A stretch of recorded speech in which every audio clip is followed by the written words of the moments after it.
Hello, everybody. It is Wednesday, the 7th of February, 2018, and this is the Promotional Malpractice Live Chat here on MMAfighting.com. Thank you so much. Jesus Christ. Thank you so much for joining me. My name is Luke Thomas. I am the host of this podcast, which you wouldn't really know since I have done such a poor job of setting up the audio. We'll go for about 90 minutes today, as we normally do. Let's see. What are we going to get into? We're going to get into UFC 221, which is this weekend. We're going to get into UFC 222, which is March 3rd. They still don't have a main event. We'll see what happens with that. We're going to get into referee and corner stoppages. We're going to get into whatever you guys want to get to. Best place to get your questions in, of course, is going to be on MMAfighting.com, where this little window is embedded. Comments that turn green get priority, but not exclusivity. So hope you guys are doing well. It's a rainy day here in, if you're American, your nation's capital, which kind of sucks. Got some new shoes yesterday. Got some Nike Air Maxes, my favorite. I'm an Air Max guy. I know some people are not. I know some people might be Jordans guys. Some people might be Adidas Shell Top guys. Some people might be, I don't know. You pick the shoe. But me, Air Max guy. But I can't wear them because it'll get ruined on the first day. So that's fun. What else is going on? Any sort of news to give you? I don't think so. I got my Marine Corps mug that I'm drinking this. Try this new protein. I forget what it's called. It's not good. I do not recommend it. It'll get the job done for today, but it's not good. All right. Let's get to these questions. Shall we? Very crazy time in mixed martial arts today, yes? All right. First one. Live chat podcast. Luke, sorry for admin. Not sure what that means. Are you putting the live chats on podcast anymore? Yes. I had an issue with the last one, which is why it didn't go up. I know you've invested a lot in Yes, today's live chat will definitely, I'm double recording it. So I had a problem with the audio last time. I don't know. It was so bad that it just wasn't worth uploading. But this week I've got a double recording happening. So no matter what, should be able to get it up without any kind of issue. So as much as I would love to watch you in your immaculate beard, thank you, who wouldn't? Sometimes a podcast suits as it gives a chance to listen when doing other things. Duly noted. Sorry about the inconvenience. By the way, if you want to get on podcast, you can go to iTunes.com/promotional malpractice. Just sort of one word, pipe it in, and my iTunes account or the show feed will come up. You can get everything there. Someone says, don't worry, I always watch your Monday Morning Analyst. Appreciate all the content you put out there, Luke. I appreciate you guys consuming it. Apologies for the issues, but just had some issues recording it last time. This should not be an issue today. And in fact, it should go up within hours after the show. So don't worry about that. Let's see.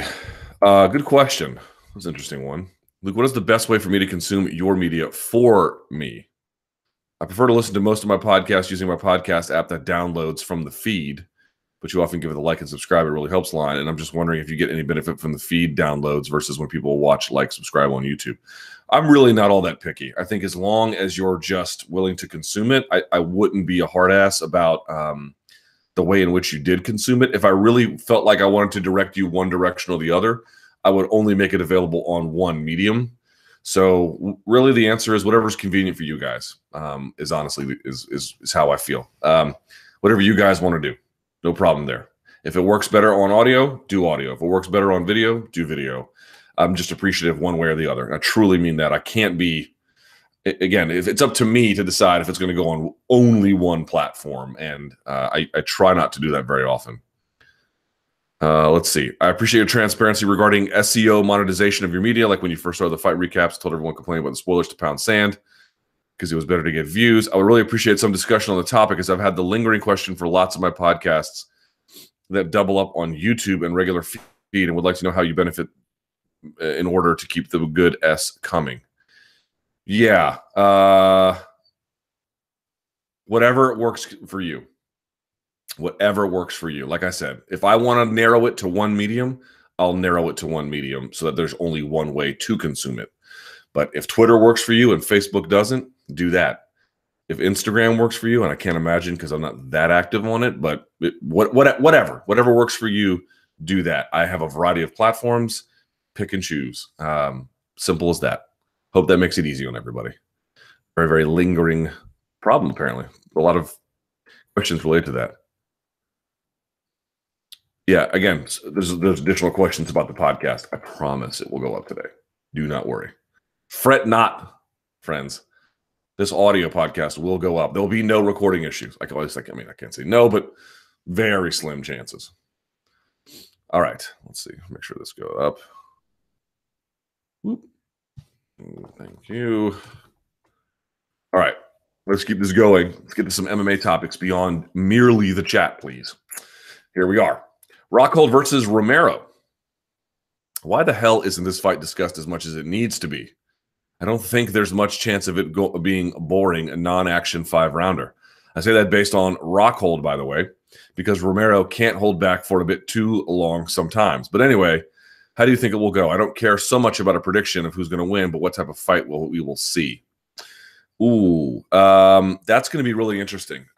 First of all, I agree. There's not a lot of discussion around it. I think that there's probably a couple of reasons for that. Australia is a really important market. I don't want to diminish it as a market, but it's a pay-per-view, and which is typically a North American phenomenon. So if you're a North American or even a European fan, it's hard for this to be on anybody's radar because it's tucked away in Australia, which is not an insignificant place, but relative to other places it could be, it somewhat limits its exposure. Ronda Rousey participating down there notwithstanding. I think that's one. Number two, this wasn't really the fight that anybody had anticipated, right? It was supposed to be Robert Whittaker versus Luke Rockhold. We all know what happened. Yoel Romero lost his last contest to Robert Whittaker, which was a fun fight, but it didn't happen on necessarily a card that did a lot of pay-per-view buys. In fact, I think like a record low number for the year, maybe. So that was another problem. Luke Rockhold had a nice rebound over David Branch, but it happened on the same night as Canelo versus Triple G. So nobody saw it. I mean, it did okay ratings, but it wasn't like these guys got to this fight by competing in other big fights that really set them up. You know, that's very, very different from, let's say, Khabib Nurmagomedov beating Edson Barboza. That's very different from saying, now, this was not necessarily a fight that did a ton of pay-per-views, but for a title, it changes media perception to some degree. Kevin Lee losing to Tony Ferguson, right? And then, of course, you're just in this orbit of Conor McGregor down there. I mean, it just sort of, pardon me, make sure my audio is fine. It just elevates everything, right? Everything gets pushed up a little bit higher. You don't really have that here. You've got it tucked away globally. You've got two excellent fighters in Romero and Rockhold, make no mistake about it, and not insignificant consequences either. But one's coming off of a loss, the other one's coming off of a win, and he hadn't competed in a while. And neither of them were a particularly high-profile contest.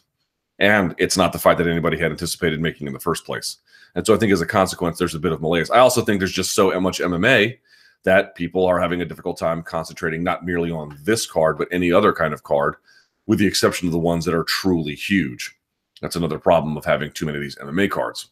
So there's a lot of different factors involved there. Now, as for how the fight will go, this is going to be a really interesting one to me. Yoel Romero is certainly, look, in the end, I've always said, generally speaking, when you're trying to predict who's going to win, if there's any kind of skill disparity, it's usually, being the operative word, usually it's going to be the more skilled fighter that wins. Skills wins fights.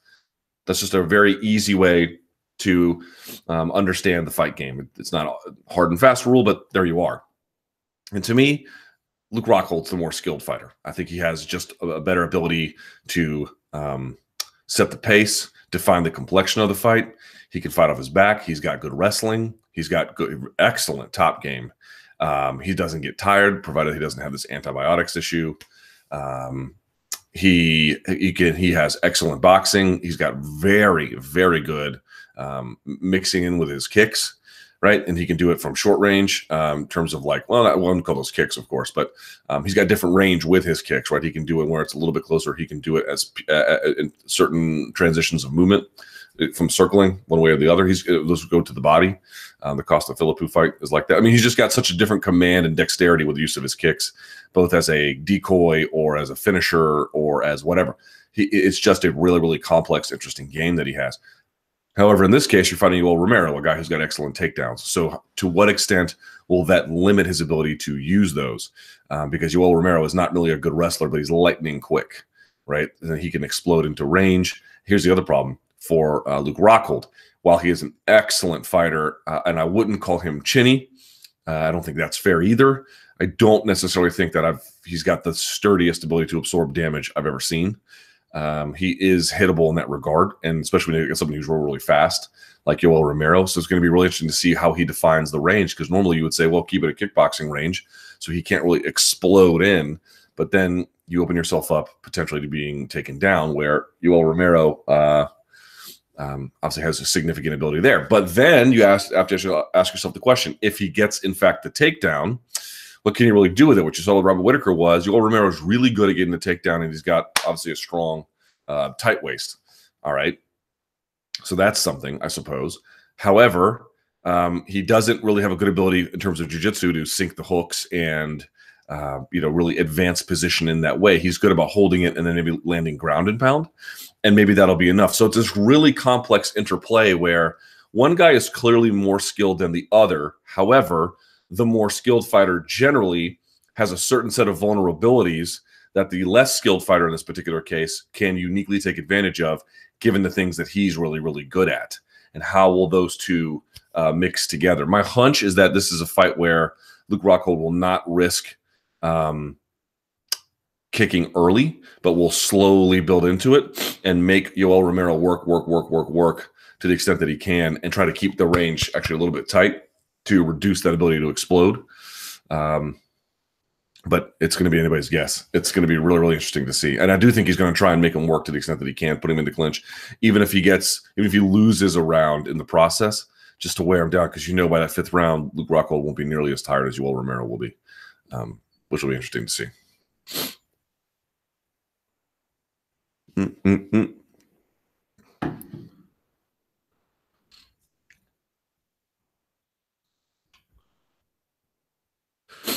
Is it possible that Rockhold retires if he loses this fight? I don't think so. Man, what's really interesting to me? I don't know if I talked about this in the tweet on the live chat last week.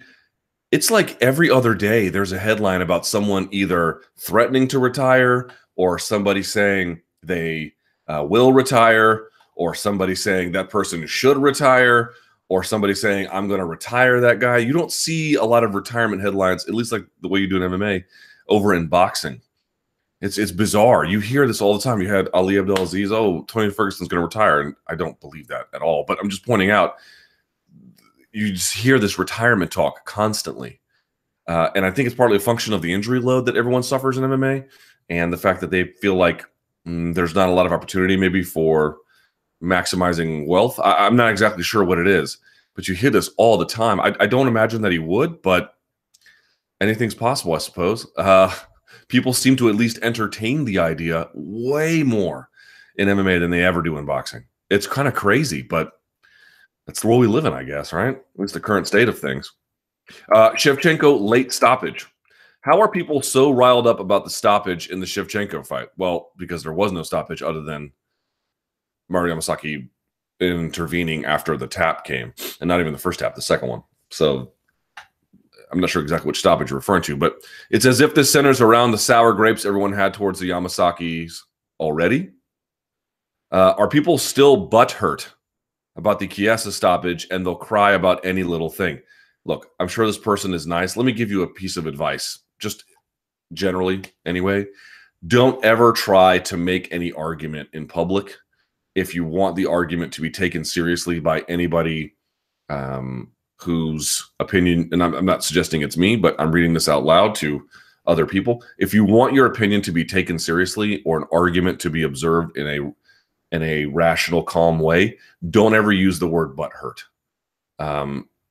It is a signal, not always, but typically it's a signal right away that you're dealing with somebody who lacks command of not only this issue, but probably any issue.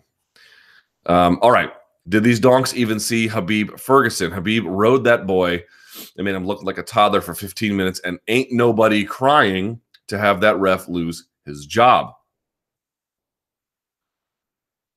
Oh, wait. Sorry. I wish somebody would... Jesus. I wish somebody made a video and comparing these two people so that people understand these things are better. Oh, what you did. Good job on Monday. I thoroughly enjoyed the breakdown. Well, thank you. I appreciate that.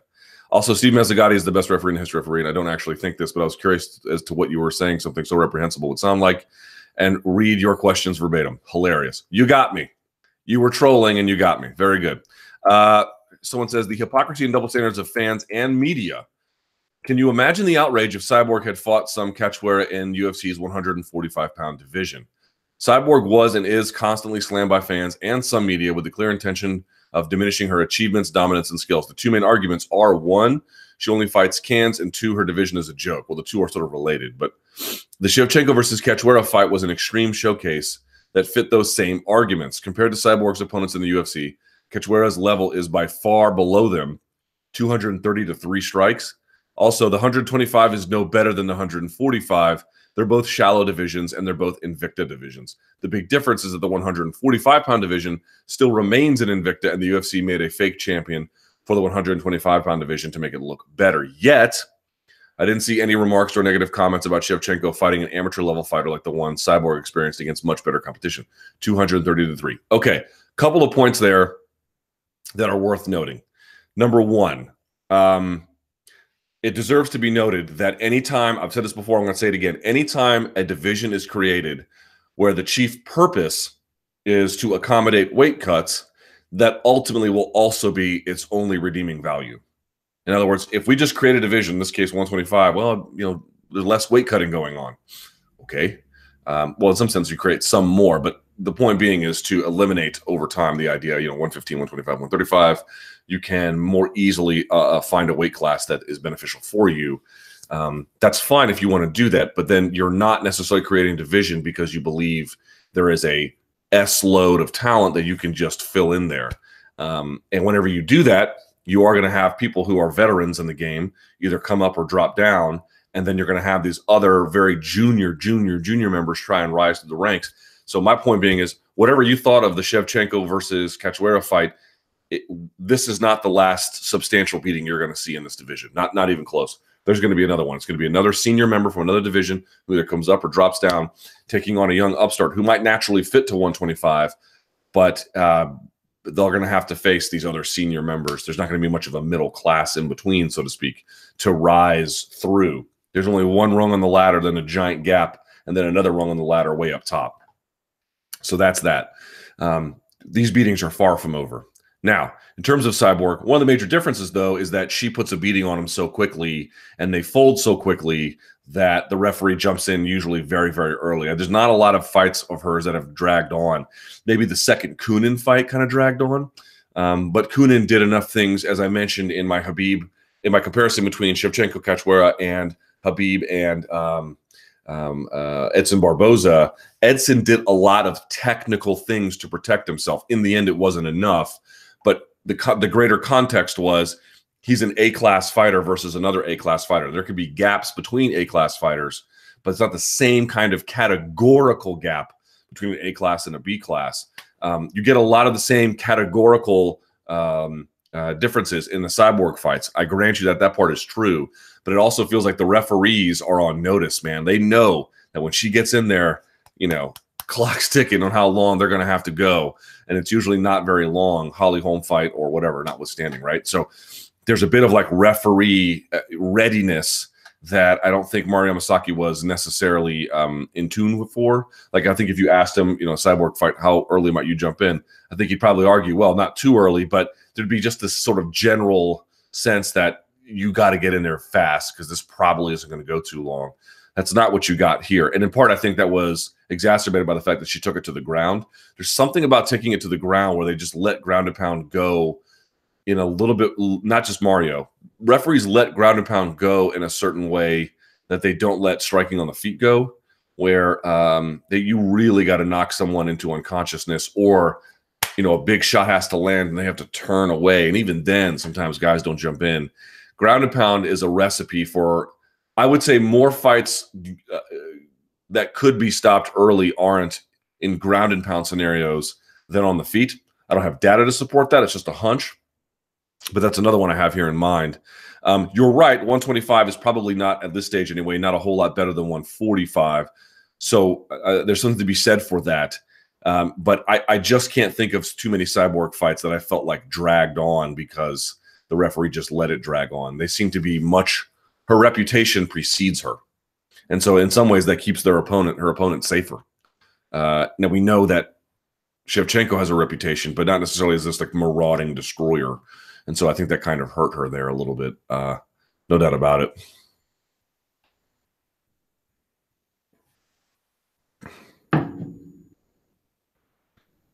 By the way, good job on the trolling. That was very funny. But the last point I want to make about this, if you didn't see the Monday Morning Analyst, I'll link it up at the end of this chat on the video. The major point I made was not really about Khabib and Edson, but it's about when you're looking at Cachoeira and you're watching her and what she does in the fights, in the rounds, what you begin to notice is that, and this is a hard thing to do, man. It's hard because you're the referee, you're watching and you're looking for, the eyes rolling in the back of her head, or, is she trying to move, and what do those movements tell me? And, how much is too much blood? And there's so many things that you have to do to figure out and make an evaluation. It's hard. It's really hard. It reminds me of being a quarterback in the NFL. I made this point before. Everyone says the hardest thing to do in sports is bat 300 in the majors. And maybe that's true, but I don't know. I feel like in terms of positions to play in sports, I can't think of a harder one than being a quarterback in the NFL. You've just got gobs of quarterbacks at the collegiate level. There's only 32 NFL teams, and trust me when I tell you, there are not 32 good quarterbacks in all of football, American football. It's a very difficult position to play. Kirk Cousins is like okay, and he's like the 12th best quarterback on earth. I realize the rest of the world doesn't play it, but I'm just saying, good Lord, it's a hard position to play. I feel like referees a little bit like that, where, you can be the 10th best referee, and, there's a lot of bad things that happen when you're the 10th best referee. But that's literally how hard it is to do. But for me, when I watched her, she was doing a lot of things that you just never do. You just never do. And I realize when you're taking a beat down, it can change your thought process. But senior A-class fighters just don't make the same kinds of mistakes. Where, you always have to, in jiu-jitsu, you have to think there's a line down your body. There are some circumstances where this isn't true, but you never want to let your arm go across this invisible line. She was doing it the whole time. She was just rotating her hips side to side. She wasn't ever bucking and trying to shrimp or take the outside leg and her grab over and then pull Shevchenko, then slide a knee. She never bicep framed. She never did anything. And to me, when you're watching someone get beat down, that they're moving is irrelevant. Are they moving with some kind of intelligent, educated, rehearsed, understood defense? Was it a technical defense? You could say what you want about the beatdown that Edson took, but he was firing underhooks. He was getting his base under him. He was trying to stand. He was creating frames. He was trying to get full guard. He was trying to do a bunch of different things, again, to a variety of different successes. But that's intelligent defense. That's why that fight continued. This was just, it was like they pulled him off the street. And I'm sure she's better than what she showed. Again, you can collapse under the pressure sometimes, but yeah, that to me was the big issue. All right, wrestling and MMA. Hi, Luke. Been watching MMA for years and am pretty well versed in most styles of fighting, but being from Ireland, we are not really exposed to much amateur wrestling, if at all. This is true. I've tried to look up stuff on YouTube, but can never really find decent videos. Oh man, are you kidding?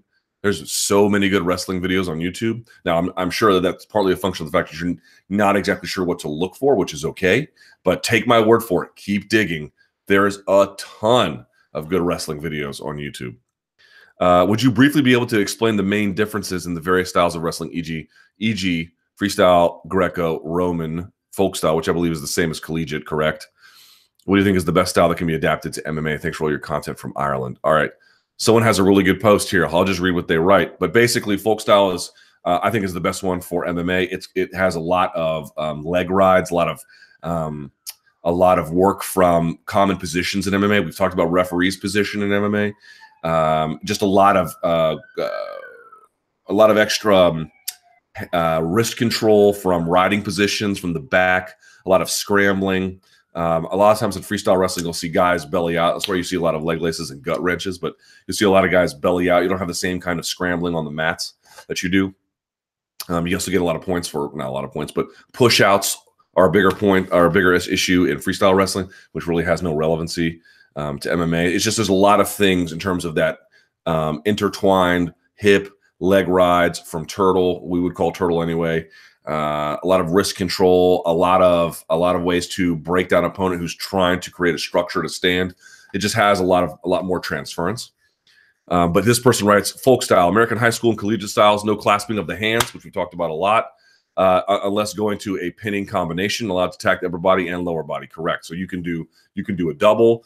If you have double underhooks, you can do a sacrifice throw. You can do a lot, right? Greco, no leg attacks or attacking the legs, strictly upper body. That's what Joe Warren would do. You'd see them, they get up and they get in a 50-50 grip, one underhook, one overhook, and a lot that happens from there, right? Freestyle, basically folk style, but you're allowed to clasp the hands, more leniency. You see a lot of belly outs on what they call in this position called parterre. You can look that up. It's a French term. And then you'll see a lot of push outs that score points as well. And then someone says, this is a super simplified explanation. These rules and scoring are all different. In freestyle and Greco, you'll find bottom guys flattening out to avoid a gut wrench, which scores points. In folk style, you'll see a lot of guys get on their hands and knees to try and scramble to get away and reverse position. You also find a lot of you get a points for an escape. Jordan Burroughs, when he was wrestling in Nebraska, the scores would be really interesting for his matches. You'd see something like 17-6. You'd be like, well, how did this guy get 6 points on Jordan Burroughs? Well, because he would just double leg them into living death and then just let them up, and they would get a point here and a point there and a point there. He wouldn't really do a lot of what they call mat wrestling. Now, he got better with that as time went on, although it's still not his specialty. But so it wouldn't be like if he wanted to, could he have won 10 or 15-0? Probably. But he could just accumulate so many points through double legs, he would just let them up. So they would accrue points on the other side. Let's see. And then someone says, this is a nice little breakdown. So if you want to see it, you can check that out in the comments. Appreciate everyone getting involved here. Someone says, folk style is the best because it's the only one that emphasizes any ground fighting. Right. You can look at parterre where they belly out like this and they try to roll them and get points. In terms of top guy having to keep the bottom guy down and the bottom guy getting up, the other styles don't reward riding. They give time to go for leg laces or other pinning combos, but that's about it. I'd look for Big Ten NCAA wrestling if you're curious to watch matches. You can check out Kolat Wrestling, K-O-L-A-T. He's got a lot of explanations about doubles, sweep singles. BJJ Scout has some good stuff on Ben Askren and his funk style. Who's got some other really good ones? The guy who runs the company is a clown, but to their credit, Flow Wrestling has a lot of good information if you're willing to pay for it. What else do we have out there? Just look up old wrestling matches. Try to hear people explain it. I did an old interview with Jeff Blatnick that you can check out on my YouTube channel. That had a lot of interesting stuff on it and explanations of how folk style would be good for MMA. There's a lot out there. Just keep digging, keep digging, keep digging. I promise you'll find it. All right. Good question. Tyron Woodley versus Nate Diaz. Diaz has teased that he's returning, and Woodley claims he is in talks for a fight against Nate Diaz. Do you find this likely? I find it likely. I mean, that's not whether I find it dismaying, but I find it likely. What do you think of this matchup versus the other matchups available for Woodley and Diaz, both as a fight and in the broader picture of welterweight and lightweight divisions? So, I mean, I really hate this idea in every way. Let me pull up the rankings here just to make my point a little bit more effectively if I can. All right. So this is real simple. Now, if they get their way, and maybe they're doing this because one of those is going to fall through, but remember what we've been told. We've been told that there's a strong likelihood that what the UFC wants, and we know they're going to do one of these, DC versus Stipe at UFC 226. I spoke to TJ Dillashaw this week. He's telling me he is almost surely convinced that that fight in July against Demetrius Johnson is going to happen. I mean, nothing official yet, but everything's moving in the right direction is what he told me. So let's postulate that that will happen. Then we are told that Cyborg versus Amanda Nunes might happen there as well. Okay. That sounds interesting, right? What can we infer from all of this? Well, that would be 6 divisions, 5.5, involved in 1 month. That would be what, July 7th? Now you're hearing Tyron Woodley. Let's take him at his word. I do not believe him to be a dishonest man in any way. Tyron Woodley is saying that the Diaz fight might happen also in July. Now, I don't know if that's happening because they might just move to the Cyborg fight to the Rio card or not, but let's assume that everything might be happening in that month. So let's add this up. Women's bantamweight, women's featherweight, men's flyweight, men's bantamweight, men's and there's only one, but light heavyweight, heavyweight, and now welterweight in a potential 21-day span. That seems like a really bad idea. Like a really bad idea. You know, it's one thing to make a champ versus champ fight. It's another thing to make a champ versus champ fight with a card full of them, 3 of them. It's yet another thing, pardon me, to make a champ versus champ fight, or 3 of them on one card, and then have it telegraphed where you know it's not going to happen until July, 6 months from now, basically, 5 months.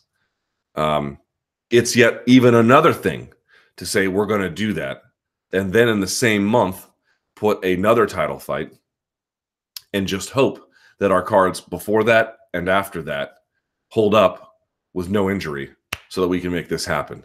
I mean, you can have an evaluation about whether champs should be fighting champs, and then another one about how many of those you should put on a card, and then another one about how many of those you should put on a card far away, and then another one about, on top of that, adding another welterweight contest to the mix, and then on top of that, how are you going to manage in a sport where the injury rate is extraordinary? I mean, it seems to me like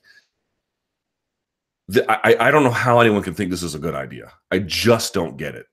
You know, we can debate all day long about whether a champ should fight a champ. I can live with them doing just one of these. I really can. I can just say, okay, fine. But it sounds to me like that July, it might be a lot of fun. But did you see what happened to UFC 222? They don't have a main event yet. They might have to cancel the pay-per-view. I mean, here is the reality of this. And I've been saying it before. I'm going to keep saying it, and I'm going to keep beating this drum because it's true.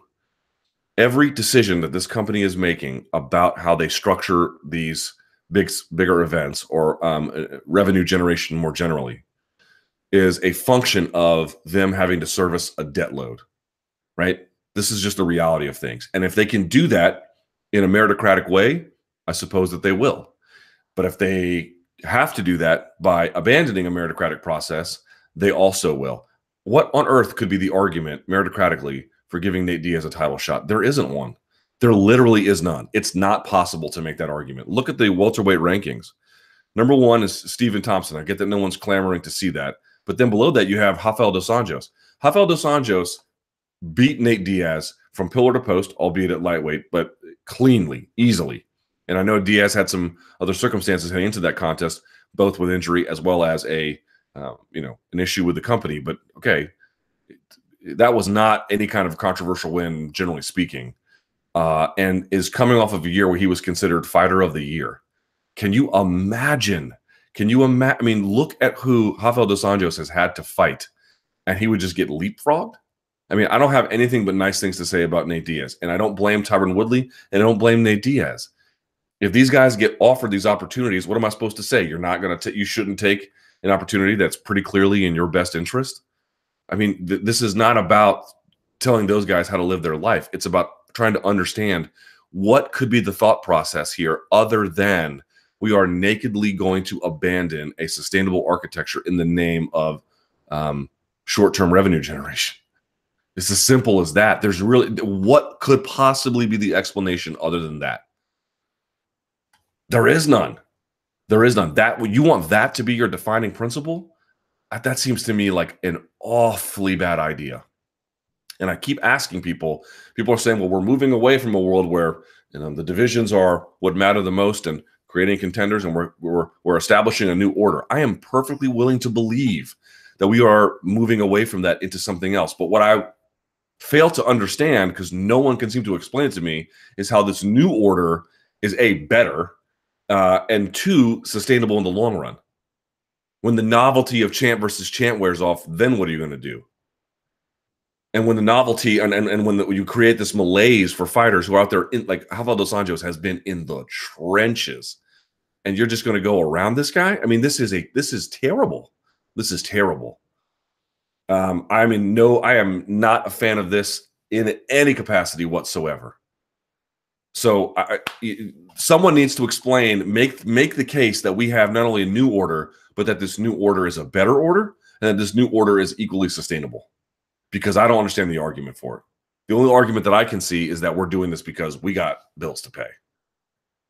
I cannot fathom another reason why you could even conceive of an idea for Nate Diaz, who, again, is not – people are like, oh, he's terrible at welterweight. Well, he's not terrible at welterweight. He's 3-3, I believe, and 2 of those are Conor fights. But, okay, then he's 2-2. And there was a difference between the 2 wins and the 2 losses in terms of the quality of opposition. I don't think it's his optimal weight class, but I don't think it's like a terrible place. But put that aside for just a moment. Like, where's he ranked at welterweight? He's not. He's not. What are we doing, folks? I don't support this in any capacity whatsoever. None. Because here's what is increasingly becoming true. A big fight like this gets announced, and we're like, oh, yeah, it's going to be a fun night on that night. And then slowly over time, there is this creeping, not even revelation, this series of revelations that shows all the many problems with this kind of a strategy. Where are the big fights in May? Where are the big fights in June? Right? You could say, oh, it could be TJ versus DJ, right? But they're going to put that, it looks like, in July. So that's not going to be that. Now, maybe they'll move the Cyborg fight, but then they're going to put the Woodley fight, it appears, in July. What are you going to do in August? What are you going to do in September?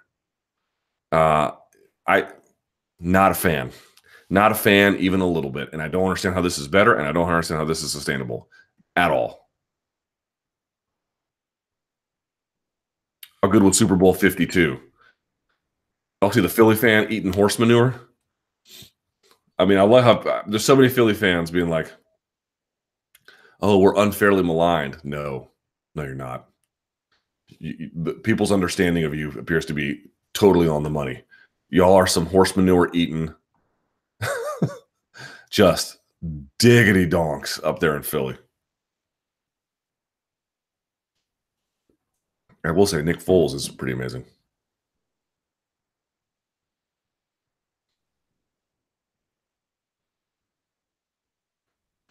Rory, GSP, Woodley, Askren compete in a 4-man welterweight tournament this year. Who wins?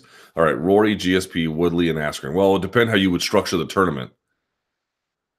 So let's say you did GSP, Askren, and then Woodley, Rory.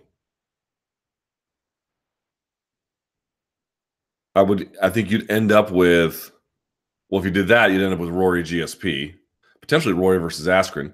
You could do Woodley, GSP, and then Askren, Rory, in which case I might like Askren's chances. And then against GSP, but then that's a tough one. It really would depend how you structure the brackets. But I think Askren would do a lot better than people think, and I think Woodley would do a lot better than people think. But Rory's still out there, obviously. My big takeaway from Rory's career has been I kind of like, I mean, I understood it to begin with, but I didn't really, I don't know, I didn't love it at first, and I still don't love it, but GSP was like, there was a moment there, I made this point before, like look at the Dan Hardy fight. Dan Hardy was a very good fighter, but what I didn't think that relative to the skills that St. Pierre had, that he was necessarily a threat from guard for him. Not no threat, but not enough of a threat to not engage in more ground and pound than he did. Especially for a guy like St. Pierre who's got very good and well-timed, positionally competent ground and pound. And so I thought he was risk averse for a time. And I think there's a lot of, I don't see how you can argue that's not true. It pretty clearly is true. But the question is, you know, how smart is that? And in the end, probably pretty smart. Because if you're St. Pierre and you're fighting these #1 contenders all the time, for the most part anyway, at welterweight, man, if you try and fight them under any terms other than what he did, the amount of damage you're going to take is going to be extraordinary. Extraordinary. Look at Rory McDonald. Very talented guy. And he does wrestle them a little bit. More than a little bit. Like a decent amount now. But to the extent that you exchange with these guys on the feet, man, you cannot fight the Douglas Limas of the world and the Paul Daly's or the prime Thiago Alves's and the John Fitches and, again, prime BJ Penns and the Sean Shirks and whoever else and the Jay Herons and everybody else without just getting lit on fire eventually. So I kind of get it that he wrestled as much as he did in the later stages of his career. There's no way to get through that wood chipper unscathed. It's not possible. Might as well wrestle them as much as you can and limit the amount of damage. UFC 222 main event. After Holloway had to pull out, there has been a lot of speculation about what UFC will do with the UFC 222 main event spot. Edgar versus Ortega, Edgar versus Nate Diaz, or even Garbrandt versus Dillashaw too. A cancellation of the whole card has also been mentioned. What do you think the UFC will do? What would you prefer? I think what I would do is actually what I prefer is what I think they will do. I don't think they'll cancel it. I think that they're going to make it a fight night and then have Edgar Ortega as a 5-round non-interim title main event, which I think is absolutely the right call. In fact, I was somewhat heartened by the idea that they weren't, or at least for now, going to create an interim title around this. I was actually worried when this happened. I was like, are they really going to create an interim title when Max Holloway pulls out for the first time? And it doesn't appear he's going to be out. We don't have exactly a timeline, but from what we understand, it's not going to be out. He's not going to be out too long. To create an interim title there would be insane, completely insane. It wouldn't be the first insane thing that's happened, but you get the idea. So to me, that they're not going to create this, I thought, wow, that's a great idea. Okay, that's good. Moreover, I don't know exactly what the relationship is with Fox anymore. It's hard to know if they're tanking on that Fox series. But in the negotiation year, not the worst thing in the world to put what I would consider to be at this point, if they have Edgar Ortega as a main event, a pretty good fight night card. You've got presumably on FS1, you'll have Sukmatot versus Sean O'Malley. That's big. On FS1, the debut of Mackenzie Dern. On FS1, the return of Kat Zingano. For a co-main event, I don't think anything wrong with Arlovsky versus Struve. And then in your main event, you'd have Frankie Edgar versus Brian Ortega. Yeah, man. That's a solid card. Super solid card. So I think it'd be a win for Fox. I think in the short term, it would be a loss for the UFC, but it'd be a win for the fans. And it would be, I think, the right short-term L to preserve a larger-term picture. So I think that's what they're probably going to end up doing, canceling and then just moving everything else. That wouldn't be the worst thing in the world because then all those things would move to nearby cards and they would boost them up a little bit. So I wouldn't hate that either. But my sense is that they're going to go forward with it and just make it a 5-round fight because obviously Dillashaw has made it pretty clear this is not going to happen. You just go down the line of who's available. I mean, let's go through it, right? For some reason, they can't get Amanda Nunes to fight Cyborg. And who else would Cyborg fight as a main event? At this point, the clock's ticking. You're not going to be able to do that, right? So then those two divisions are going. Women's flyweight, Nico Montano. I don't know what's happening there. Strawweight, that's already booked. Rose Namajunas is going to rematch Ioana Jacek in April. So that's the women's divisions. Let's go through the men's. TJ DJ, 125, 135. That looks like it's being set up for July. 145 is the one we're talking about here, but you can't create an interim title because Max, it would just be so absurdly unfair to Max Holloway. 155, whatever the F is going on there, that'll at least be somewhat resolved by April. Welterweight, Tyron Woodley, I suppose, is available, but maybe not in the 4 weeks notice because shoulder surgery and rehabilitation is complicated. 185 being settled this weekend in Perth, Australia, and then heavyweight and light heavyweight set up down the line for July. Where's it going to come from? So to me, this was a pretty straightforward call. Make it a 5-rounder, put it on FS1, take the L, and then move forward. Easy for me to say. Remember, all decisions that they make are in this greater context of servicing a debt load. So I wouldn't rule out cancellation, but the right call is the one that I would like to see, I think. Make it a fight night, make it a great fight night, and let's have a like, don't you guys want to look forward to like a big stacked card? Right? I mean, they feel so infrequent now that you're just the fans, I think, would really appreciate it. I think it would do good ratings. I think it would do really good ratings. Football's done. College football's done. I mean, I realize the NBA's in full swing, but not as much competition, and hockey's whatever. Baseball doesn't start till what? March? But like the end of March. And even that's just spring training. So, yeah, man, let's do it. Let's freaking do it. Someone says Cody versus Edgar is a possibility as well. I don't like that fight for Edgar at all. You're going to risk, at least if you, any fight he takes from here is a risk, but you're going to risk fighting a guy who's not even in your weight class and lose out on a title shot. And I realize if he loses to Ortega, it's the same thing, but I kind of like the matchup for him versus Ortega. I kind of like it against Garbrandt as well, just given the size disparity. But I think there's a little bit more of a striking threat probably with Cody, at least early, given the power. And I think it will translate up a weight class. I don't really like that fight. And I don't think Cody's first fight back, again, just speaking personally, I'm not advising his career, but personally, I think he should get back to it at bantamweight. There's a lot of work to be done at bantamweight, man. There's a lot of good guys up there that all need to kind of sort things out a little bit. You know, let's make a Marlon Moraes versus Cody Garbrandt fight before we make a Cody Garbrandt versus Frankie Edgar fight. Let's keep things. People are wanting to see this world where we just break down the barriers, right? There's these walls between worlds, right? There's this middleweight world and then this light heavyweight and this heavyweight world. What if we just collapse all the walls? And that sounds fun at first, but I think that novelty will wear off. And I believe that, again, some wall jumping over time is good, right? Rigid adherence to it over time becomes, you know, I think it inhibits growth. But having some loyalty to that rigidity, some loyalty to it, I think that gives it purpose and meaning and long-term stability. But I've said it 1,000 times at this point. Ooh, good question. 2 failed drug tests. Whose legacy is hurt more, John Jones or Anderson Silva? All right. Here, this person asks, Silva's style is based on finesse, not brutal power. Sort of. And his body never went through any Vitor Belfort-like changes. However, suspiciously, his peak came late during his mid-30s. Y'all think that's not suspicious that his peak came after 30? And 35, 36, 37 even, he was out there competing with the best. I mean, if that's not a red flag, nothing is. Not everyone responds to certain PEDs the same way. Some people can really genetically and from a sort of a hypertrophic standpoint, in terms of like muscle growth, they can really benefit from it. Not everyone benefits the same way. How many times have we seen somebody pop for something and you would look at them and you're like, that person was on steroids? Not everyone's body responds the same way. Jones seems to have done a better job absolving himself of intentional wrongdoing. Yet his post-powerlifting physique easily lends itself to PED accusations. Yeah, stupid ones. I'm not suggesting that there aren't arguments to be made that he was using. And we'll see. Again, we don't know what the case is. We haven't heard his side of the story. We'll see what happens with this current situation that he's in. But like that, you know, that he was naturally good at powerlifting and that he naturally packed on a ton of muscle in the process. Even lean muscle mass, you know, I don't find this particularly. I've seen guys in powerlifting on roids, and they don't look anything like that. Who looks more guilty here, and whose reputation is damaged more?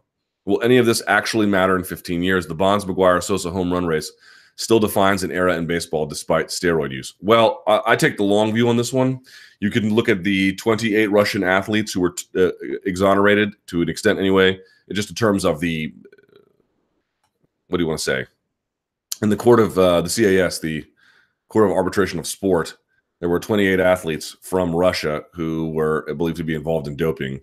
And the Court of Arbitration of Sport essentially said that there isn't sufficient evidence. There isn't a preponderance of evidence, basically, to suggest that that banning was justified. The IOC has resisted that now, which I'm assuming is going to open them up to litigation, although at this point, the games start in 2 days. 2 days, so God knows what will happen. But if you're not out there paying attention, there is. You can guys keep saying it's me. It's not me. I'm taking the long view on this one. 2 basic major arguments about this. You can make a case, number one, that sports are better with PEDs, and I'm sure a lot of you don't agree, but I think that the long view will come around to that idea. And then the other problem, which I think a lot of people are coming around to, is that the current anti-doping system, whatever you want to make of the value of anti-doping, is deeply, deeply flawed and insufficient. And frankly, what can you reasonably do with an anti-doping system? How much can you actually deter it? How much can you actually catch it? Maybe there's a different way to handle some of these things where you take a more medicinal view of this. There's a debate to be had about it, but whatever the benefits of the current system, it clearly doesn't work at all, or very, very little anyway, right?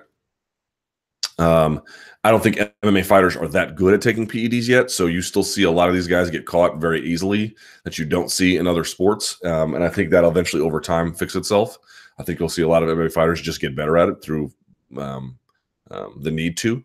But you're asking about John and Anderson. I think it really comes down to this. Number one, it will depend on your view on this. You might completely disagree with me and say steroids are the biggest cancer in all of sports, and you might say that the anti-doping system is incredibly effective, right? So let's say you take that position.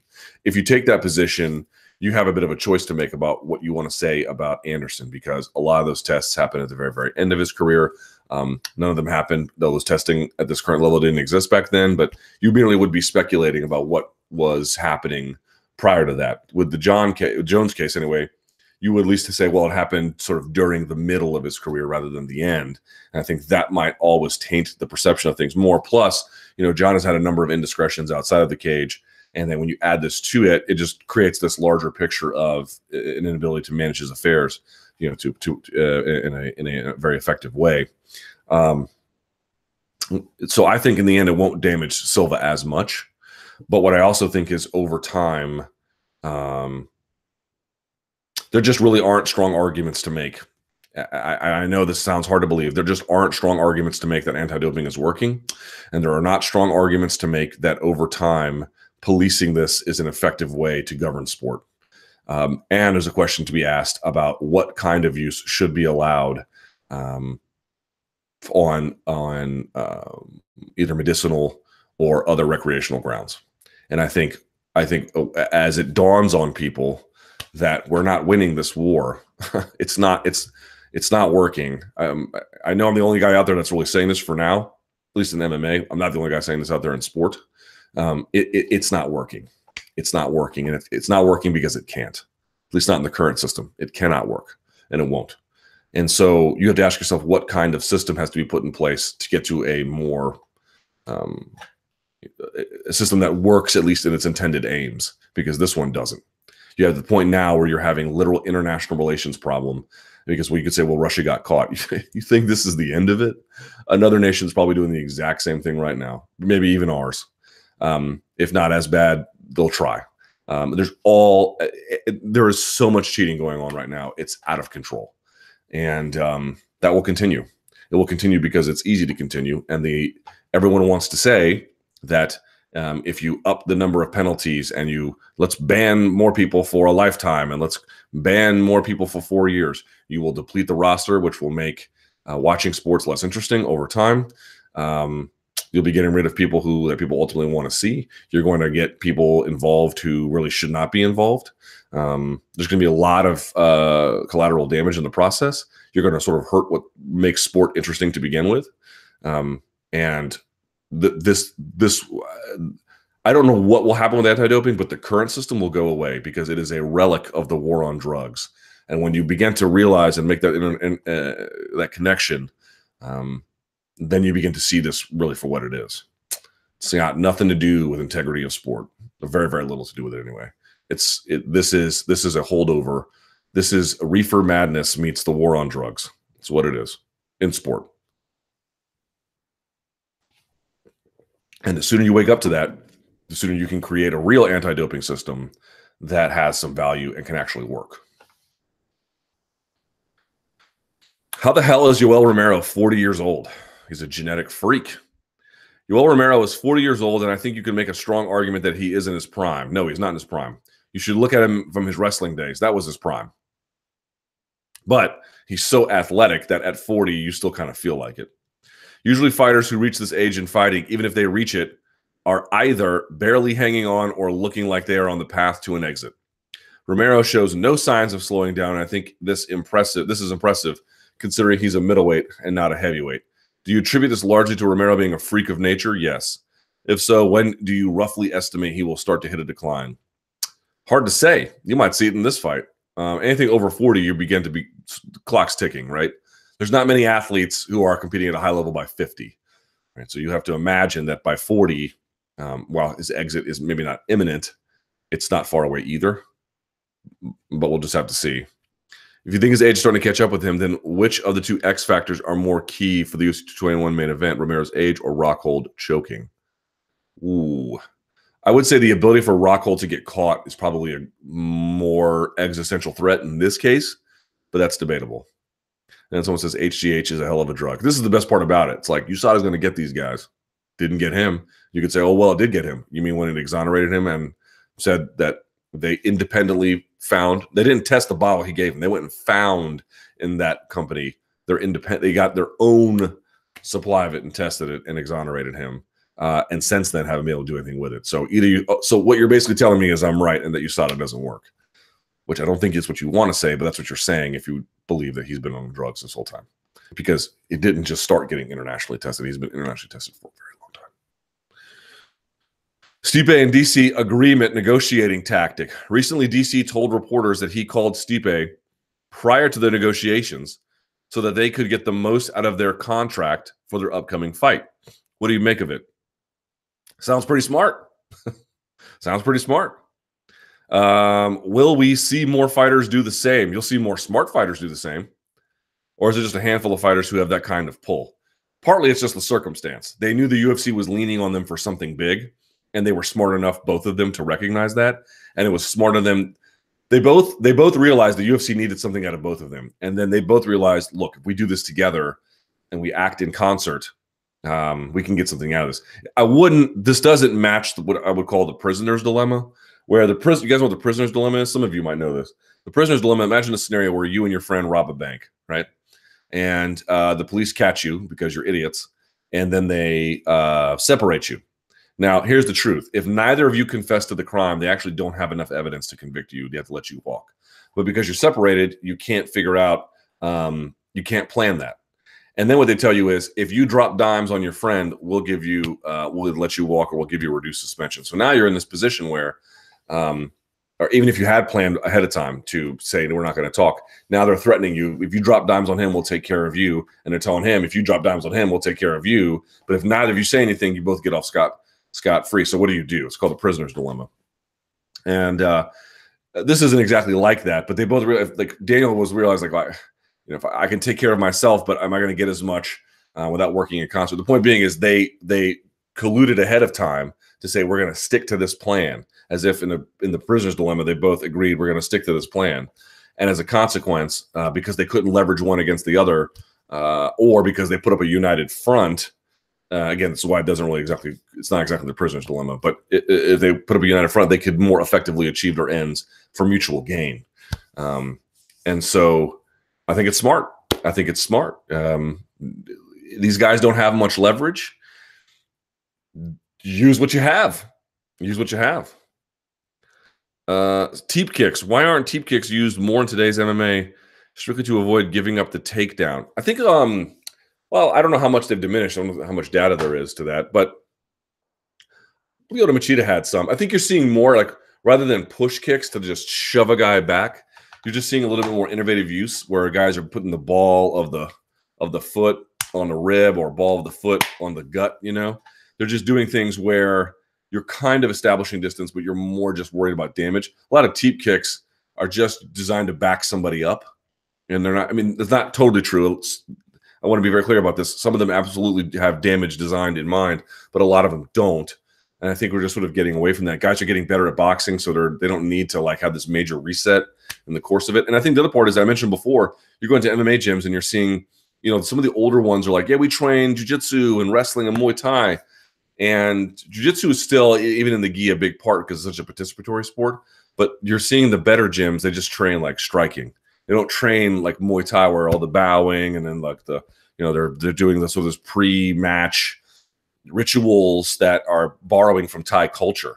Can't wait till somebody, by the way, accuses somebody else in Muay Thai of cultural appropriation. That's all Muay Thai is in America, is cultural appropriation. Of course, the fact of the matter is that it's good for Muay Thai for it to be appropriated in that way. But I'm just amazed that nobody has accused anybody else of doing this yet. Whatever. I guess because the people who are in love with making those accusations just don't know anything and have no relationship to the fighting world, which is better for us. But point being is, that is a cultural tradition that has a lot of value in terms of a applicable fighting sport. But I think as time goes on, there have just been some of those things. I'm not saying teep kicks don't have value, either as a damage or distance creator, but as guys begin to incorporate other elements and their hands get better and their takedown defense gets better, do you really need this major resetting motion in the same way you did before? Probably not. Probably not. But you still see him a little bit. So who used to have a great one was Sammy Schultz.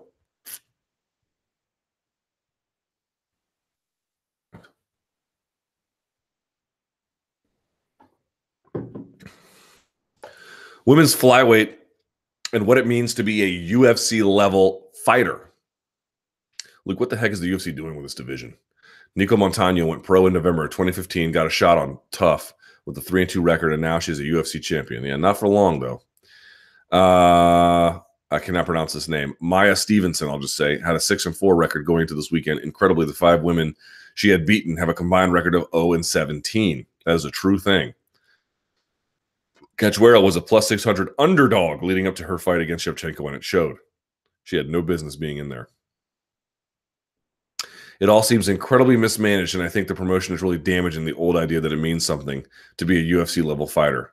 Going forward with this division, what do you see happening? Shevchenko murdering a few more girls until Joanna decides to move up, and then we'd all have a real championship fight. Yeah, this is another reason. Now, this will be, I don't think 165, if they created a men's division and then made 170, 175, I don't think those divisions would be as bad as this. But this is why I am absolutely against a 165-pound division. If you create a division to accommodate weight cuts, that becomes not merely the history of how the division was created, but its only redeeming value. It has very, very, very, very little promotional value whatsoever. And I can tell you, I know some people at the UFC did not want to do this. They did not want to do this to create a 125-pound division. There just aren't people to staff it at any kind of, and you call it UFC level, I call it the common standard of excellence, right? An A-class fighter. If you go to watch international weightlifting, there are A-class lifters. If you go to judo, there are A-class judokas. Even racquetball, there are A-class players, right? And then there's B and C and D. Think about it in jiu-jitsu. You can be a big difference between your local black belt and an international class black belt, but that's a black belt. And look, presuming that the local one earned it, that's a real thing. And there can be a disparity, but they have worked their way through the mastery of the skill to achieve a certain designation. That's not what's happening here, man. That is, you do not have, how many A-class fighters currently exist at women's flyweight? Not many. Not many. And it should be a given that all of them are A-class. Because let me read you the rankings for men's lightweight. My judgment, the best division in the sport. Champion, Conor McGregor, A-class talent. Tony Ferguson, interim champion, A-class. Khabib Nurmagomedov, A-class. Eddie Alvarez, A-class. Barboza, Poirier, Gaethje, Kevin Lee, Michael Chiesa, Al Iaquinta, that's the top 10. All A-class fighters. Beneil Dariush is 11. James Vick, 12. Anthony Pettis, 13. Masarin Duba, 14. And Evan Dunham. These are all A-class fighters without a shadow of a doubt. Jesus Christ, you could probably go to the top 50 and they might all be A-class fighters. Right? That's what you need. That's what you need. And what defines an A-class fighter is a little bit of a trickier debate to have. But, it's the pornography test according to the Supreme Court. You know it when you're looking at it in this particular case. Easily. Here's women's, let me read you women's flyweight. Right? Here's women's flyweight.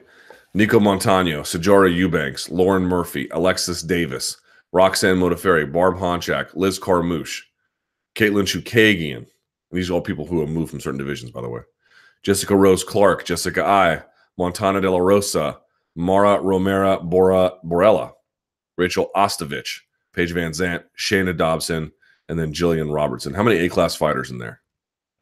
5, if you're being generous. Right? Not many. Not many. But people keep wanting to create divisions to accommodate weight cuts. What a terrible idea. Terrible idea. At some point, the sport needs certain conditions to thrive. This is a spectator sport. It's a spectator sport. It is supposed to provide some degree of entertainment value. And that means you have to establish certain conditions to keep that in play. This is the opposite of how you do that.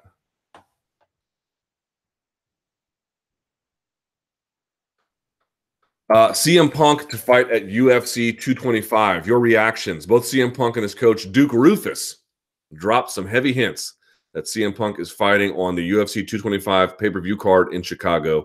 Your reactions to this? Well, he should have never been signed to begin with. I'm sure he is a lovely person. He's been very kind to MMA fighting, which I appreciate. I don't have anything personal to say about him bad. In fact, I said it last time, and I'll say it again. The guy went through and earned his blue belt, and I know some people laugh and say that's nothing. It's not nothing. The guy got out there on the mats for years. That's how long it took him, a couple of years, if not more, strap it on the gi, night after night, getting beat on and beat up, and probably has handed out a few ass whoopings of himself, by the way, because that's how it's going to go. It's not nothing. It is something, and I absolutely commend him for that. I don't think that's anything small whatsoever, and he should be applauded for that because he didn't have to, and he did. However, that doesn't in any way. Yes, some guys who can be blue belts also can compete in the UFC, but the point being is not that. From a general, again, common standard of excellence, it just doesn't meet the mark. We know it doesn't meet the mark. You know, I don't even know how old he is, closer to 40 than 30, certainly. It's a terrible idea. But because they have a debt load to service, this is what happens. So I absolutely commend him on his martial arts journey. I do not commend him on his MMA career. And I think I'm allowed to make that distinction without being called some kind of absurd critic. And we need to be able to make that call more easily. He has done good work in the gym, and I absolutely salute him for it. But that's about it.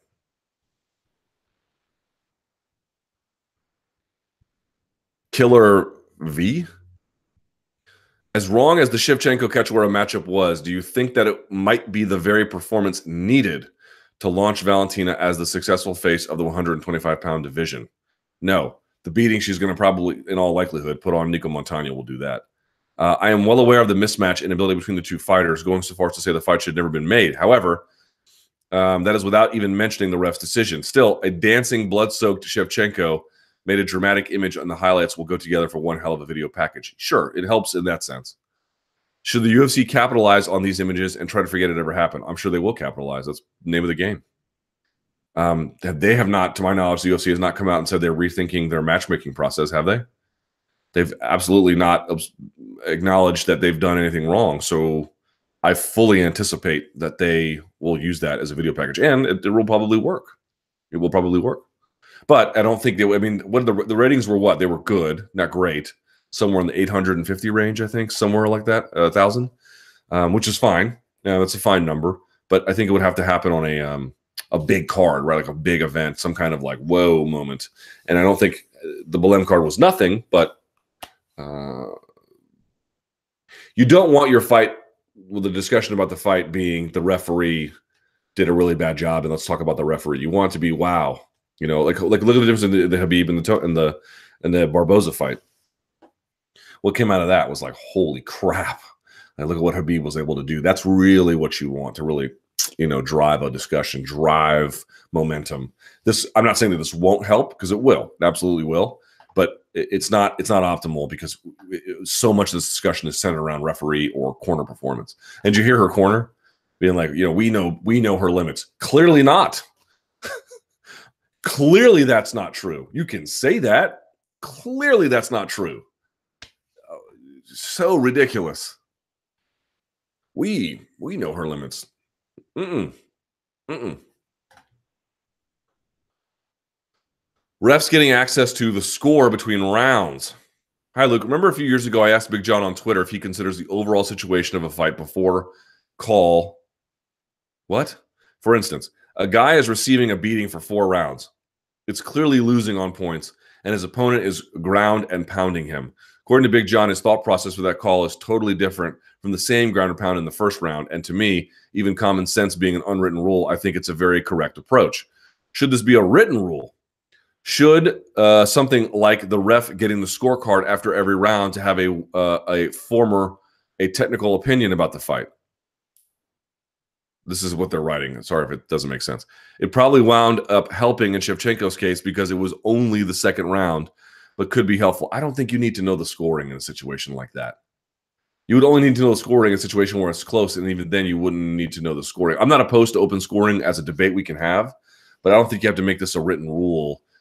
As I mentioned before, if you're a referee, and Mario Yamasaki, by the way, and his brother Fernando are both black belts. They have a number of schools in the area, and they've taught for years and years and years. Like they know exactly what they're doing when it comes to what's going on the mat. That's why I'm talking about how hard that job is to do. But if you're looking at the opponent and you can see that they're doing all these things that a skilled, in any kind of way, a skilled practitioner on the mat would never do, that should be a red flag, man. Should be a red flag. You don't need to know the score about that. There might be other discussions we can have about ways in which we can aid the referees to make more informed and competent decisions, and I'm happy to have that. But This one seems like we don't need to do this. Please rank these things in terms of their level of terribleness. 1, Woodley versus Nate Diaz as the next welterweight championship fight. That's a bad one. 2, never throwing in the towel in MMA fight. 3, people hating on Dodson for not accepting a fight with a featherweight. I guess I could believe that, but I completely understand John Dodson not doing that. John Dodson has a lot of fights on his record at bantamweight and against guys who were big bantamweights. I think he fought Mike Easton at like 132. And it didn't go his way. You want him to fight a guy at 140 pounds? Come on, man. Please. The UFC plans a London card and then books a Brazilian and a Russian from the event. And then Mario Yamasaki reffing a fight between Gabby Garcia and a grandma. Oof. I'll say number 1, never throwing in the towel for an MMA fight. Is just so egregious that it happens this way. And then people defend it. We know her limits. Nah, you don't. It's like nappy roots. Oh, no. No, you don't. No, you don't. Clearly, you are not capable of making that call. I'll put Woodley Diaz number 2. I'll put London card 3. I'll put people hating on Dodson 4, and then Mario Yamasaki 5. Let me defend Mario for just a second. Not about this call, but I know everyone is killing the guy, and again, there's no real way to defend his decision in this case. He just didn't do a great job, and I said as much. But I also want people to know that, like, we have this position in MMA where if someone makes a bad call or has a bad opinion, we want to just tear them to pieces rather than making it about the argument.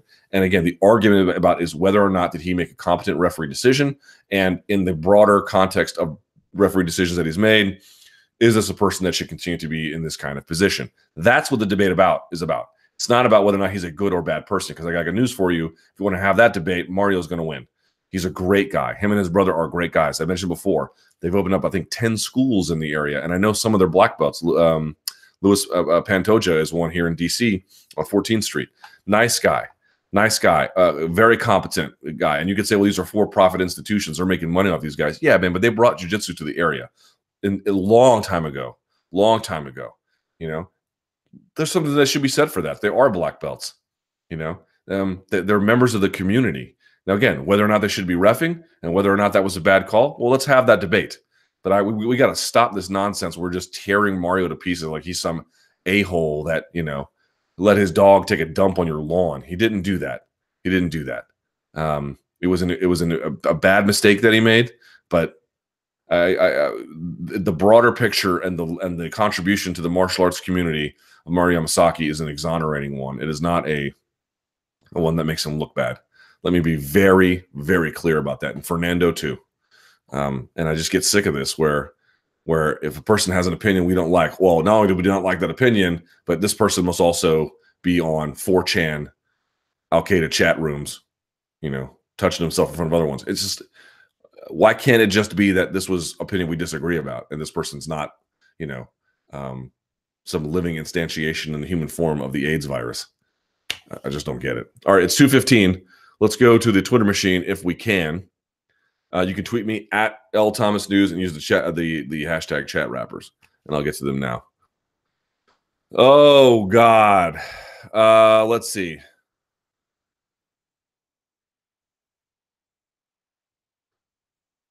Oh, that's hilarious. Zidane has decided to sell Isco. The French coach has been disappointed by the player and has decided that if he was to remain at the Bernabeu next season, then Isco is to be sold. Late night Spanish football television show El Chiringuito have reported that if Zidane remains at the Bernabeu next season, one of the first priorities for the French coach will be to sell Isco. Yeah, well, they chose Isco over James, so smart call.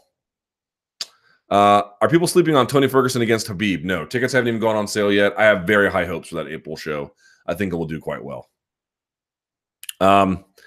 Is Tyron Woodley's unpopularity due to being so two-faced now that he is the champ? Coming up, all he did was complain about champs not finding the #1 contender.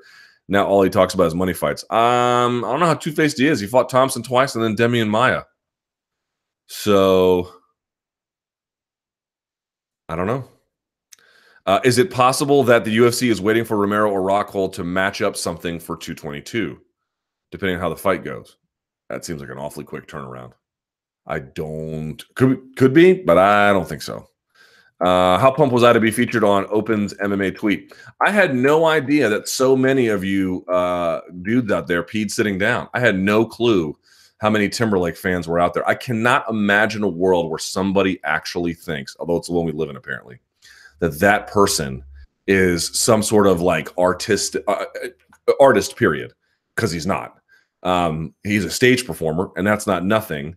But I had no idea how many of you indulged in this forced fantasy that we're supposed to have every Super Bowl that pop music is great. I don't listen to pop music because it's bad. I didn't know so many of you did. And if you do, you need to really evaluate your life. The idea that this is a guy who has any kind of coherent or laudable artistic worldview is a joke. He has nothing other than what the producers and songwriters have around him. His current single, I checked it out, has 5 songwriters on the credit, and I think 2 or 3 producers. Please, y'all, you can say whatever you want about the music I listen to, and to some extent, it is kind of goofy. Right? And I'm totally at ease with that. But you look at the songwriting credits, there ain't a lot of names on it. It's the same ones over and over because they produce their own work.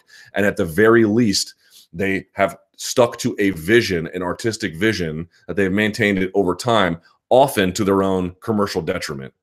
This notion I'm supposed to I'm going to clap like a seal for this guy who is the product of a record label trying to maximize sales of albums for what I thought was a demo of teenage girls. But apparently you donkeys out there, not all of you, but there's a lot of you donkeys like, yeah, he's really talented. Please take that to another sucker because it's so not true. So not true. He's a stage performer.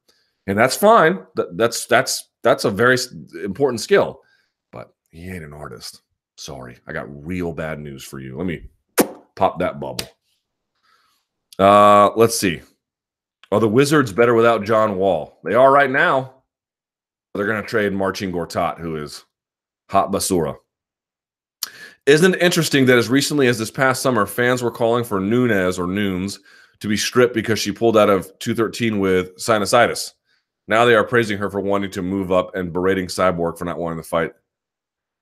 I think there's different issues, though. I think those are different issues. The different issues would be that they saw her pulling out for what they saw was a medically, in their judgment, a medically insignificant problem. And I think anytime somebody wants to move up in a weight, most people are going to be appreciative of that. So I think it's 2 separate issues. Can you expand on your thoughts as to why Anderson Silva's legacy is not as tarnished by most recent USADA failure? I think I know where you're headed, but it just happened towards the end of his career, which gives him plausible deniability to people who are hardcore anti-doping acolytes. It certainly creates a measure of suspicion, but that's about it. Suspicion is not the same as something like in the middle of your career failing it. And I think he has, depending on what your view of plausibility is, he has some measure of plausible deniability. True or false? CM Punk lasts 1 round in second fight. Okay, true or false? CM Punk lasts 1 round in second fight. I mean, it depends who they match him up against, but probably. Conor versus Floyd MMA fight happens. I'm probably going to be so wrong about this. I'll say false. UFC 1000 on Mars. Sure, true. Michael Keaton is the best Batman. No. I'd put him... I didn't mind the machinist guy. What's his name? Christian Bale. I didn't mind him as Batman. Michael Keaton just didn't strike me as... I don't know, nimble enough.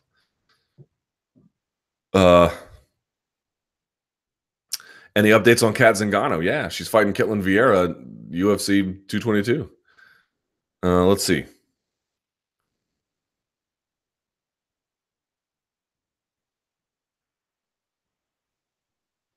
Oh, good question, because you don't get enough questions about deadlifts.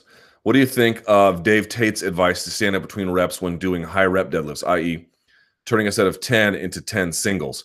Tried it last week and we'll try it again today, but love it so far. It's actually what I've been doing recently as well.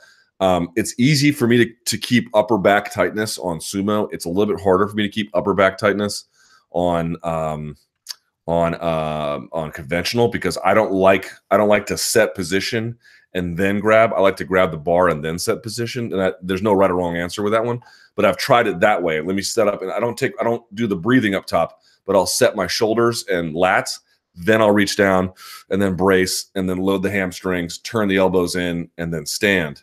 And I've had a lot of success with that. And until I can get but you know, when you go to the top of the rep and then drop down, your back will naturally round out a little bit. At least it does for me. So I'm trying to work on maintaining that tightness. So it makes it hard because it also lengthens the extent of your workout. But I love it. I love it. Would Tyron Woodley be as good of a color commentator as he is an analyst? I was wondering about this. I would like to see him try, because to me, he's the best guy on that desk. Now, Dominick Cruz on the desk is also good. All those guys are good. Michael Bisping's good. Yves Edwards is good.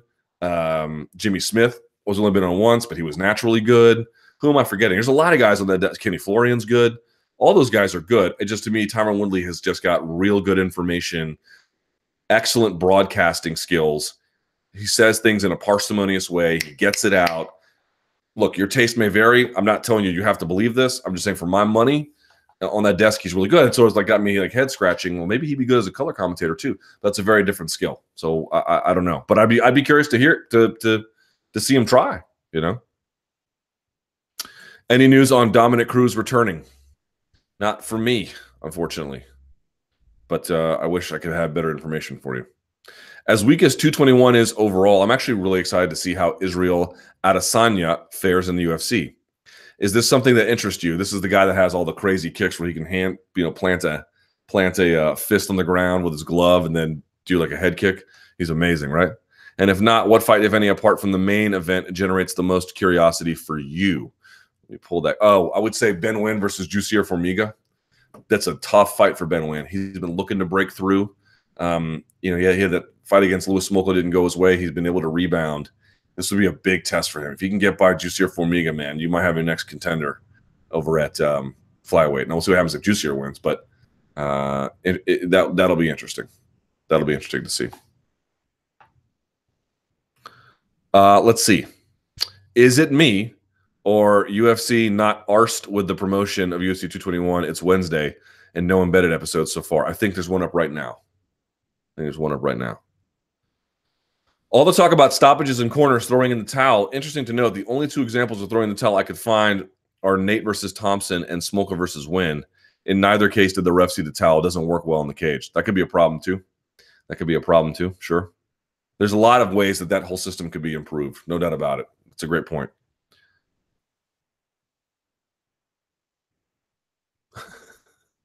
If you could replace the mannequin in Elon Musk's space car, which, by the way, overshot its intended target and is now headed for an asteroid belt, with any person of your choosing, who would it be and why? Ooh. Justin Timberlake. Just to watch the tears of so many people who ostensibly call themselves grown adult men. I could have sworn his demo was teenage girls, but who knew? Who knew that so many men out there had the taste of a 14-year-old pimply girl? I didn't. Should Bellator heavily bid on Brian Ortega or other young fighters? Well, it looks like he has a new contract, as they are on their upward climb to beef up their ranks and not depend solely on the old guard. You would think that's true, but I think they're trying to find this sort of sweet spot where they can get – they're trying to bolster guys who already have a name and not one they have to build. Remember, they balked at Aljamain Sterling as well. This is one of my points. We had this debate on MMA Beat about like what would happen if UFC went under. Like, oh, well, somebody else would come and take its place. But like Bellator isn't equipped to be the UFC. And maybe they would try if given the opportunity and if UFC collapsed or something. But to me, it's like these other organizations just don't have the ability to be anything other than what they are. So it would at least it's a good question. It's a great question. You would think that they would want to do that, but I think they wonder. We don't want to take on somebody who can't already deliver for us. Now, we don't mind taking on somebody who can't deliver as much as another one, but we want people who already have an ability to draw an audience. And so if you can't already draw an audience, independent of UFC's halo, they're probably going to pass. And I guess to some extent I understand that.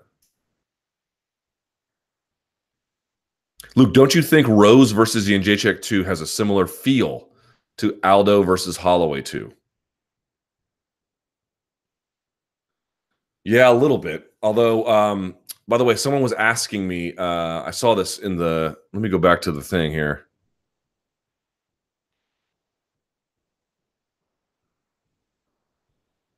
Somebody was asking me about, saw this earlier.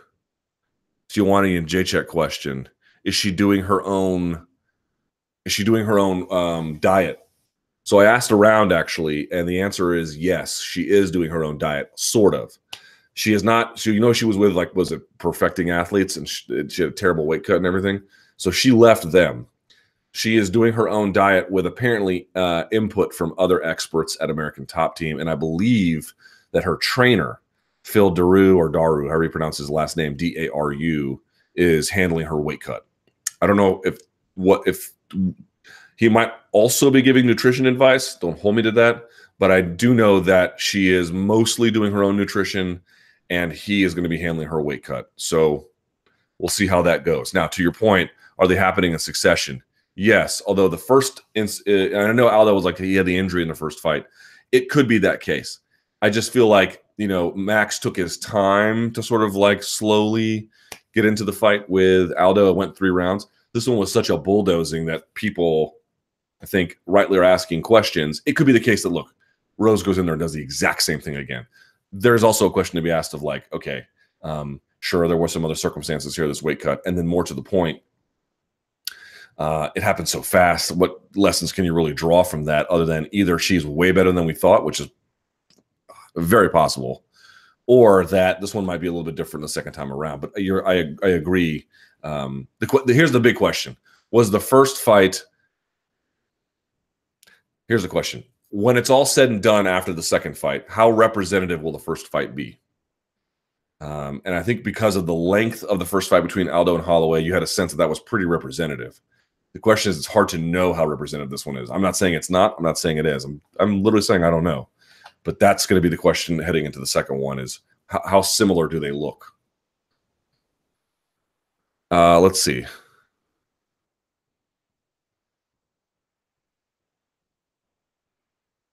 Lawmakers, make Tide Pods look less appetizing.